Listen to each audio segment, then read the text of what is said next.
తాజా 30 జగన్ బెయిల్ను రద్దు చేయాలని central bureau of investigation CBI కోర్టులో పిటిషన్ దాఖలు చేసింది. జగన్ సాక్షులను ప్రభావితం చేయడానికి ప్రయత్నిస్తున్నారని చెబుతూ సిబిఐ ఈ పిటిషన్ను దాఖలు చేసింది. ఉమ్మడి ఆంధ్రప్రదేశ్కు చీఫ్ సెక్రటరీగా పనిచేసిన రమాకాంత్ రెడ్డి ఓ టీవీ ఇంటర్వ్యూలో సిబిఐని పూచికపులను తీసినట్లు తీసి అవతల పారేశారు.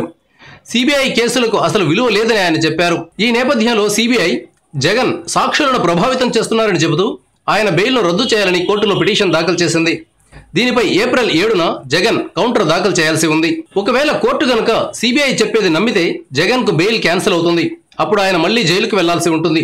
అదే జరిగితే వైసీపీకి ఇబ్బందికర పరిణామాలు ఏర్పడతాయి. చంద్రబాబు ప్రభుత్వం మీద ఉన్న వ్యతిరేకతతో తాము 2019లో అధికారంలోకి వస్తామని వైసీపీ నేతలు భావిస్తున్నారు. జగన్ గనుక జైలుకు వెళితే వారి ఆశలు తలకిందులయ్యే అవకాశం ఉంది. ప్రభుత్వ వ్యతిరేక ఓటు కోసం పవన్ కళ్యాణ్ కూడా ఎదురు చూస్తున్నారు. జగన్ జైల్లో ఉంటే ఆయనకు రావాల్సిన ప్రభుత్వ వ్యతిరేక ఓటు పవన్ కు వెళ్లే అవకాశం ఉంది. నిజానికి జగన్ పవన్ కలిసి పోటీ చేస్తే ప్రభుత్వ వ్యతిరేక ఓటు చీలిపోకుండా ఉంటుంది. కానీ పవన్ మీద రీసెంట్ గా జగన్ విమర్శలు చేశారు. చంద్రబాబు చెప్పినట్లు పవన్ వింటున్నారని ఆయన విమర్శించారు. ప్రభుత్వ వ్యతిరేక ఓటు చీలడం వల్ల 2009లో వైఎస్ సులభంగా అధికారంలోకి రాగలిగారు. నాడు చిరంజీవి టీడీపీకి పడాల్సిన ఓటుకు భారీగా గండి కొట్టారు.